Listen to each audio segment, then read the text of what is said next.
আমরা এখন যাচ্ছি ঘাটে, নৌকো করে আমরা কয়েকটা ঘাট দেখবো। ঘাট দেখে সেইখান থেকে আমরা আবার এই ঘাটে ফিরে আসবো। সবাই নিয়ে যাওয়া যাবে।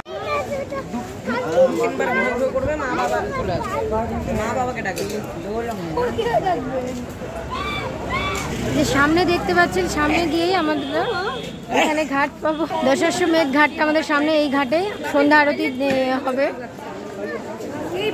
আর একদম এই ঘাটের এই অপোজিটে যে বিল্ডিংটা দেখছেন, তার ওই পাশের যে গলিটা ঢুকে যাচ্ছে, সেই গলিতে গিয়ে আমরা যে হোটেল আছি সেই হোটেলটা, হোটেল গঙ্গা দর্শন হোটেলের পাশের গলি দিয়ে আমরা ঢুকে গিয়ে আমাদের হোটেলটা পড়বে।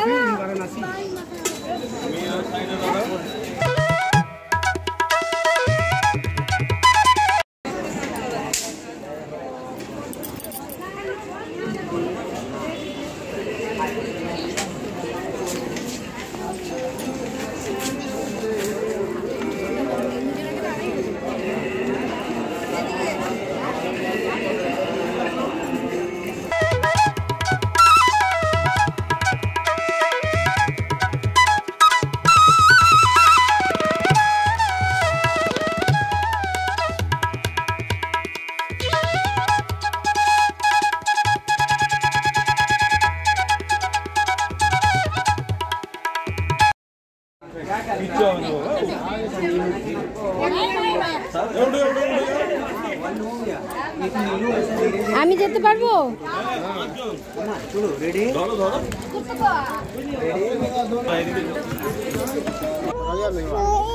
জয় মা গঙ্গে কি।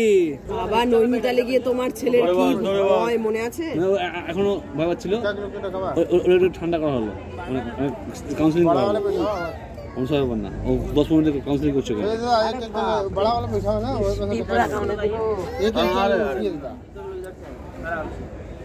उड़ाउड़ी करबी ना किंतु पहला भैया हम बता रहे हैं। चलिए बड़ा एक गाड़ी आओ बाबू, तुम भी आ जाओ, आ जाओ आ जाओ। সত্যি ভয় লাগে না, ভয় ভয় এই যে জল আগুন, এতে কোনো মেজারমেন্ট হয় না। হ্যালো হ্যালো করো। আমরা এখন গঙ্গার তীরে, একদম গঙ্গা ভ্রমণে বেরাচ্ছি। গঙ্গার তীরে কি গঙ্গাতে সবাই করবে? আমরা এখন পুরো নদীর ওপরে নৌকায় বসে আছি।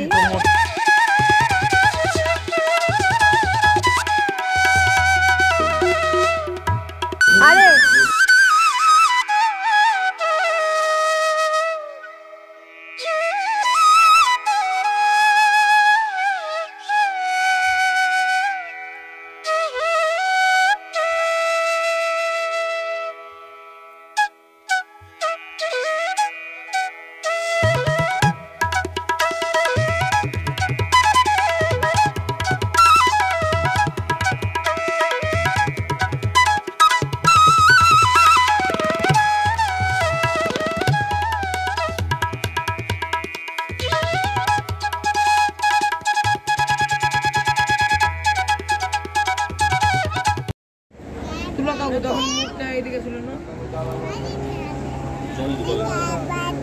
জলের মাঝখানে গিয়ে তুই, মাঝখানে গিয়ে তুই, হ্যাঁ এখান থেকে বোঝা যাবে।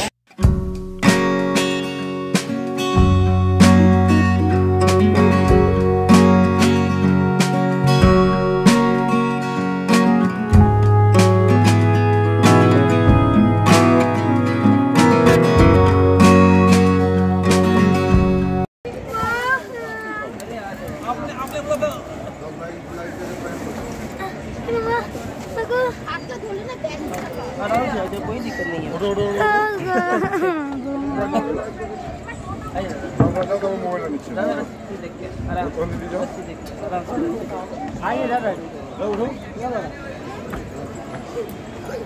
नामली छाड़ एबार हाथ आईडी छाड़।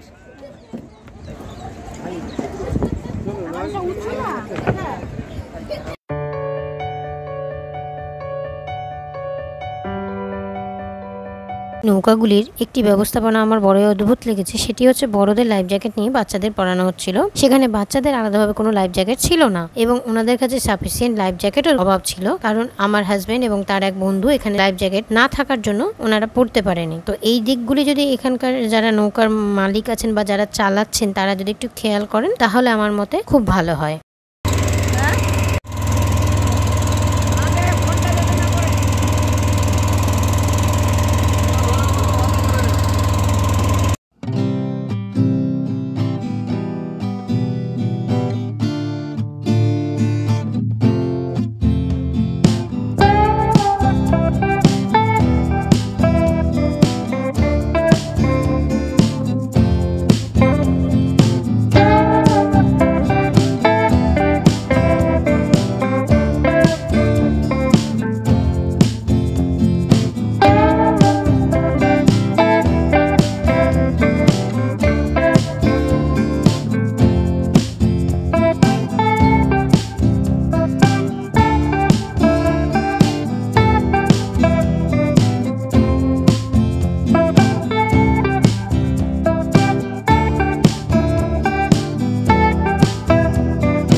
দেখতেই পাচ্ছেন এখানে সবাই সবার সাথে গল্প করতে কতটা মশগুল হয়ে আছে।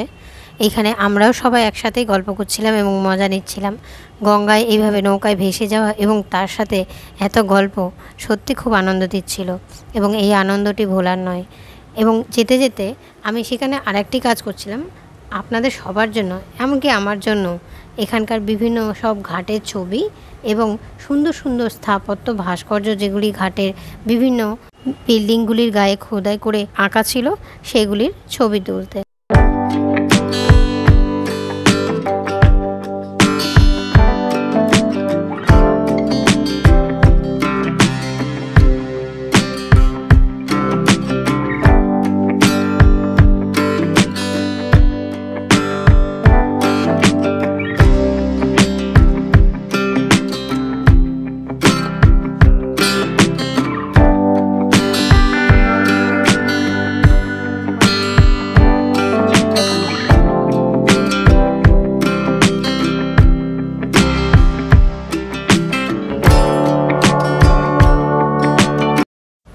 এইখানে আপনারা যেই ঘাটটি দেখতে পাচ্ছেন এর নাম হচ্ছে রাজা হরিশ্চন্দ্র ঘাট এবং এই ঘাটটি একটি শবদাহ করার ঘাট। এইখানে শবদাহ করা হয় সকাল থেকে সন্ধে পর্যন্ত। আর এখানে আরেকটি ঘাট আছে যেটা নাম মানিকর্ণিকা ঘাট, ওটি 24 ঘন্টায় খোলা থাকে শবদাহ করার জন্য। বসো বসো, কোথায় যাচ্ছ? কোথাও যেতাম না। এই হাত ঢোকা, হাত কোথায় তোর?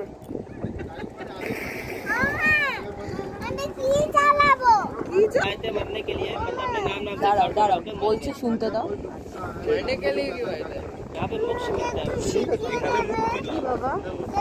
এই সামনেরটা হচ্ছে রানী রাসমণি ঘাট, এখানে ওনাকে নিয়ে আনা হয়েছিল। ওই যে এই মুহূর্তে যে আপনারা ঘাটটি দেখতে পাচ্ছেন সেই ঘাটটির নাম হচ্ছে রানী রাসমণি ঘাট এবং ওনারা বলছিল রানী রাসমণি নাকি শেষ নিঃশ্বাস এইখানেই ত্যাগ করেছিলেন এবং এইখানে এসে কিছুদিন ছিলেন। তো এখন ওনার বংশধরেরা এখানে কেউ থাকেন না, সবাই এখন বাইরে থাকেন। এইরকমই অনেক ঘাট আছে যার সঙ্গে প্রত্যেকটির সঙ্গে নিজস্ব নিজস্ব আত্মকথা জড়িয়ে রয়েছে। আর আরও কিছু ঘাট আমরা এর পরের ভিডিওতেও আপনাদেরকে দেখাবো।